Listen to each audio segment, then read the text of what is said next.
ಎಲ್ಲ ಕುತ್ಕೊಂಡವ್ರು.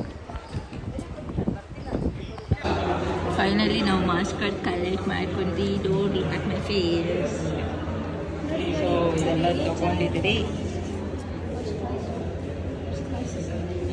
ಇದರಲ್ಲಿದೆ. ಇದು ನನ್ನ ಫಸ್ಟ್ ಸೆಮ್ಮು. ಆ್ಯಕ್ಚುಲಿ ನಮ್ಮದು 3 ಸೆಮ್ಸ್, ಲೈಕ್ 3 ಇಯರ್ಸ್ ಇರೋದು. Total 6 sem. ಅದರಲ್ಲಿ ಇದು ಫಸ್ಟ್ ಟೈಮು. ನಾನು MCA ತೊಗೊಂಡಿದ್ದು ದೊಡ್ಡ ಸ್ಟೋರಿನೇ ಇದೆ. ಸೊ ಇದು ಬಂದು ಫಸ್ಟ್ ಸೆಮಿಸ್ಟ್ರಲ್ಲಿ MCA. ಆ್ಯಂಡ್ ಇದು ಸೆಕೆಂಡ್ ಸೆಮಿಸ್ಟ್ರು.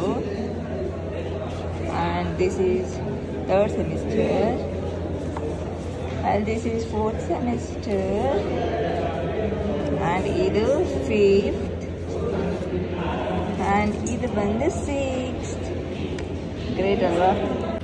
ಸೊ ಓದಿದ್ರೆ ಇನ್ನೂ ಚೆನ್ನಾಗಿ ಮಾರ್ಕ್ಸ್ ಇದಕ್ಕಿಂತ ಇನ್ನೂ ಫಸ್ಟ್ ಕ್ಲಾಸಾಗಿ ತೆಗಿತಿದ್ದೆ. ಬಟ್ ನನಗೆ ಎಷ್ಟು ಬೇಕು ನಾನು ಅಷ್ಟೇ ಓದ್ತಿದ್ದೆ. ನಾನು ಜಾಸ್ತಿ ಎಲ್ಲ ತಲೆ ಕೆಡಿಸ್ಕೊಳ್ತಿರ್ಲಿಲ್ಲ. ಆಮೇಲೆ ಸಾಕು, ನನಗೆ ಎಷ್ಟು ಬೇಕೋ ಅಷ್ಟು ನಮಗೆ ಸಾಕು ಅಂತ ಹೇಳ್ಬಿಟ್ಟು ಇಷ್ಟು ಮಾತ್ರ ಓದ್ತಿದ್ದೆ. ಬಟ್ ಈಗಲೂ ಕೂಡ ಲೈಕ್ ಸ್ಟಾರ್ಟಿಂಗ್ ಯಾಕೆ ಅಂದರೆ ನನಗೆ MCA ಅಂದರೆ ನಾನು BCAನೂ ಓದಿಲ್ಲ. ಡೈರೆಕ್ಟ್ ನಾನು MCAಗೆ ಬಂದಿದ್ದು. ಅಂದರೆ ನಾನು BBA ಮಾಡಿ MBA ಮಾಡಿಲ್ಲ, BBA ಮಾಡಿ MCA ಮಾಡಿದ್ನಲ್ವ. ಸೊ ನನಗೆ ಅದ್ರ ಬಗ್ಗೆ ಅಷ್ಟೊಂದು ಏನೂ ಐಡಿಯಾ ನಾಲೆಜ್ ಇರಲಿಲ್ಲ. ಸೊ ಅದಕ್ಕೆ ಫಸ್ಟ್ ಸೆಮಿಸ್ಟರಲ್ಲಿ ಸ್ವಲ್ಪ ಅಷ್ಟು ಕಮ್ಮಿ ತೆಗೆದು ಆಮೇಲೆ ಸೆಕೆಂಡ್ ಸೆಮಿಸ್ಟರ್, ಥರ್ಡ್ ಸೆಮಿಸ್ಟರಿಂದ ಒಂದೊಂದೇ ಸ್ಟೆಪ್ ಬಂದು ಲಾಸ್ಟಿಗೆ ಫಸ್ಟ್ ಕ್ಲಾಸ್ ಡಿಸ್ಟಿಂಕ್ಷನ್ ಬಂದು ಇದು ತಗೊಂಡೆ. ಆ್ಯಂಡ್ ಲಾಸ್ಟಲ್ಲಿ ಕೂಡ ನನಗೆ ಅವರು 80 ಅಬೋವ್ ಬಂತು ಅಂತ ಹೇಳಿಬಿಟ್ಟು, ಪರ್ಸೆಂಟೇಜ್ ಬಂತು ಅಂತ ಹೇಳಿಬಿಟ್ಟು, ಫಸ್ಟ್ ಕ್ಲಾಸ್ ಡಿಸ್ಟಿಂಕ್ಷನ್ ಬಂತು ಅಂತ ಹೇಳಿ ಲೈಕ್ ಯೂನಿವರ್ಸಿಟಿ ಕಡೆಯಿಂದ ನಮಗೂ ಕೂಡ ಇದು ಕೊಟ್ಟರು ರಿವಾರ್ಡ್. ಅಂದರೆ 10,000 ಸಮಥಿಂಗ್ ಏನೋ ನಮಗೆ ಕೊಟ್ಟರು. ಆ ಥರ ಕೂಡ ಕೊಡ್ತಾರೆ. ಸೊ ಇಲ್ಲಿ ಫುಲ್ ಎಲ್ಲ ಚಿಟ್ಚಾಟ್ ಮಾಡ್ಕೊಂಡು ಇರ್ತಿದ್ವಿ ನಾನು ನನ್ನ ಫ್ರೆಂಡ್ ಸುಷ್ಮಾ, ಲೈಕ್ ಎಲ್ಲ ನಮ್ಮ ಗ್ಯಾಂಗ್ ಫುಲ್ಲು ರೆಗ್ಯುಲರ್ ಇದ್ದಾಗ ಫುಲ್ಲು ಚಿಟ್ಚಾಟ್ ಮಾಡ್ಕೊಂಡು ಟಿಕ್ಟಾಕ್ ಆಗಿತ್ತಿದ್ದು. ಸೊ ಅದಾದಮೇಲೆ ಇಲ್ಲಿ ಕ್ಯಾಂಟೀನ್ ಇದೆ. ಆಫ್ಟರ್ನೂನ್ ಬಂದರೆ ಲೈಕ್ ಲಂಚ್ ಟೈಮು ಮತ್ತು ಬಂಕ್ ಹೊಡೆದ್ರೆ ಬಂದು ನಾವೆಲ್ಲ ಕ್ಯಾಂಟೀನಲ್ಲೇ ಬಿದ್ದಿರೋರಿ. ಸೊ ಬಂದಾಗೆಲ್ಲ ಈ ಥರ ನೋಡ್ಕೊಳ್ತಿದ್ದೆ. ಸೊ ಇದು ಕ್ಯಾಂಟೀನ್.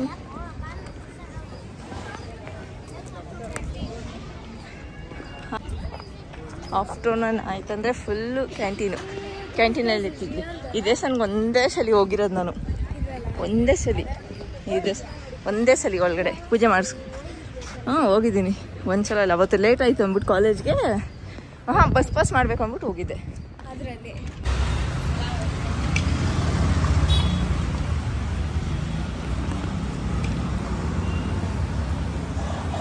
ಆಸೆ ಇಟ್ಕೊಂಡಿದ್ದಲ್ಲ, ಮಾವಿನಕಾಯಿ ಅಂತ ಆಸೆ ಇಟ್ಕೊಂಡಿದ್ದಲ್ಲ.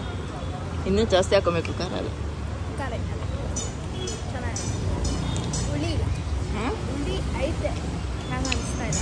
ಹಾಗೆ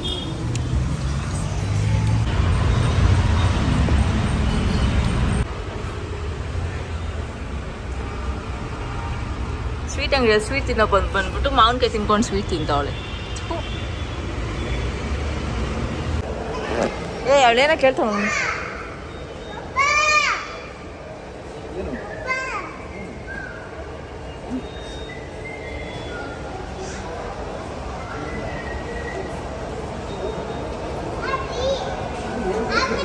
ಅವಳೇ ಕರೆದಿದ್ದು, ನನಗೆ ಗೊತ್ತಿಲ್ಲ.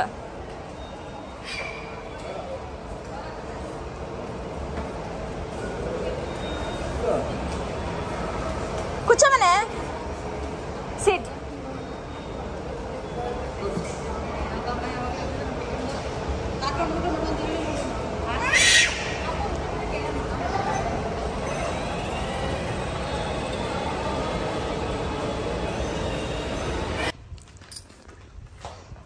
ಎಲ್ಲೋಗ್ತೀಯಾ? ಎಲ್ಲೋಗ್ತಿದ್ಯಾ? ಎಲ್ಲೋಗ್ತೀನಿ ನೀನೀಗ? ಎಲ್ಲೋಗ್ತೀಯ? ಬಾಯ್. ಅಮ್ಮ ಮನೆಗೆ ಹೋಗ್ಬೇಕು. ಓಕೆ ಬಾ. ಅಕ್ಕಗೆ ಏನು ಬೇಕೋ ಅವೆಲ್ಲ ಕೊಡಬೇಕು. Okay save. Okay love you ಮಾಡು ಮಮ್ಮಗೆ. ಕಿಸಿ ಕೊಡು. ಬಾಯ್ ಬಾಯ್. ಅಲ್ಲ ಬಿಡಕ್ ಬಂದ್ರೆ ಅಷ್ಟು ಎಲ್ಲೋಗ್ತಿದೀವಿ. days. Miss you for 2 days. ಅಮ್ಮ ಮನೆಗೆ ಹೋಗ್ತೀಯಾ?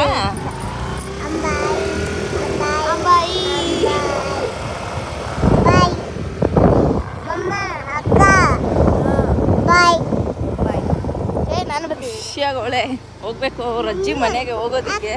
ಇವಾಗ ಒಂದ್ 2 ನಿಮಿಷ ನೋಡಿ ಅಲ್ಲಿ ಇನ್ ಕೇಸ್ ಏನೇನೋ ಮೆಟ್ರೋದಲ್ಲಿ ಇಲ್ಲ ಅದೇ ಖುಷಿಯಾಗಿ ಹೋಗ್ತಾಳೆ ನನ್ನ ತಂಗಿ ನೋಡಿ. ಅದಕ್ಕೆ ನನ್ನ ತಂಗಿನ ಅಲ್ಲೇ ಇಳಿಸ್ತಿದ್ದೀನಿ. ಸೊ ನೋಡೋಣ ಏನು ಹೇಳ್ತಾಳೆ ಮಾಡ್ತಾಳೆ ಅಂತ. ಅದನ್ನ ಮೆಟ್ರೋ ಫಸ್ಟ್ ಟೈಮ್ ಅವಳು ಇದಾಗಿಂದ ಫಸ್ಟ್ ಟೈಮ್ ನಾನೇ ನಾನು ಬಿಟ್ಟಿರೋದು. ಅವಳು ಹೋಗಿ ಅವ್ರು ಆಲ್ರೆಡಿ ಬಿಟ್ಟಿದ್ದಾರೆ. ಸೊ ಇದೇ ಫಸ್ಟ್ ಟೈಮ್ ನಾನು ಅವಳನ್ನ ಒಂದು 2 days ಬಿಟ್ಟಿರೋ ಅಂದರೆ ಇವತ್ತು ನಾಳೆ. ಅವ್ರಿಗೆ ಕಾಟ ಆದ್ರೂ ತಪ್ಪತೈತೆ ಒಂದೇ ದಿವಸ. ಸೊ ನೋಡೋಣ ಹೆಂಗಿರುತ್ತೆ ಅಂತ. ಹಿಂಗೆ ಅಲೋ ಅದು ಅದೇ ನಿಜವಾಗ್ಲೂ ನಂಗೆ ಏನೋ ಒಂಥರ ಫೀಲ್. ಜಸ್ಟ್ ಒಂದು 2 ದಿನ ಕಳ್ಸೋದಕ್ಕೆ ಏನೋ ಒಂಥರ ಫೀಲ್ ಆಗ್ತಿದೆ. ನಿಮ್ಗೆ ಇವರು ನಾನು ಕಳ್ಸೋದ್ರಲ್ಲೇ ಇದ್ದಾರೆ ಮನೆಗೆ. ಹೋಗ್ಬಿಡು ಯಾವಾಗ ನೋಡ್ರು ಹೋಗ್ಬಿಡು ಮನೆಗೆ ಹೋಗ್ಬಿಡು ಅಂತ ಹೇಳ್ತಿದ್ದಾರೆ. ಇವ್ರು ಯಾವಾಗಲೂ ನಿದ್ದೆದಲ್ಲೇ ಯುಟಿಲೈಸ್ ಮಾಡ್ಕೊತಾರೆ. ಸೊ ನೋಡೋಣ ಇರ್ತೀರೇನೋ ಹೇಗಿರ್ತೀರೇನೋ ಗೊತ್ತಿಲ್ಲ. ಹೇಗಿರ್ತಾರೆ ಅಂತ ಗೊತ್ತಿಲ್ಲ. ನೋಡೋಣ ಅವಳು ಹೇಗೆ ನಮ್ಮ ನೋಡಿದ ತಕ್ಷಣ ಎಷ್ಟು ಖುಷಿ ಪಡ್ತಾಳೆ ಅನ್ನೋದು ಅದಕ್ಕೂ ಕೂಡ ವೆಯ್ಟ್ ಮಾಡ್ತಿದ್ರಿ. ಬಿಕಾಸ್ ಅವಳು ನನ್ನ ಬಿಟ್ಟಿನೇ ಇರಲಿಲ್ಲ. ಸೊ ಮಮ್ಮ ಮಮ್ಮ ಮಮ್ಮ ಅಂತ 2 ನಿಮಿಷಕ್ಕೂ ಮಮ್ಮ ನನ್ನ ಸೊ ನೋಡೋಣ ಇವಾಗ ಟೈಮ್ನೆಲ್ಲ ಅದು ಕೂಡ ಲೈಕ್ ಅಲ್ಲಿ ಅಮ್ಮ ಮನೆಗೆ ಹೋದ್ಮೇಲೆ. So until then keep supporting, love you all, bye bye bye. ಇವಾಗ ಯಾರು ಹೇಳೋದು ಇಲ್ಲ ಲೈಕ್ ಇದು ನಾನು ನಾರ್ಮಲ್ 2 days ವ್ಲಾಗ್ ಮಾಡ್ತೀನಿ. ಅದ್ರಲ್ಲಿ ನಾನು ಹಾಕಿದ್ದೀನಿ. ಅದ್ರ ಜೊತೆ ಇರೋ ನನ್ನ ಮಿನಿ ವ್ಲಾಗ್ ಇರಲಿ ಅಂತ.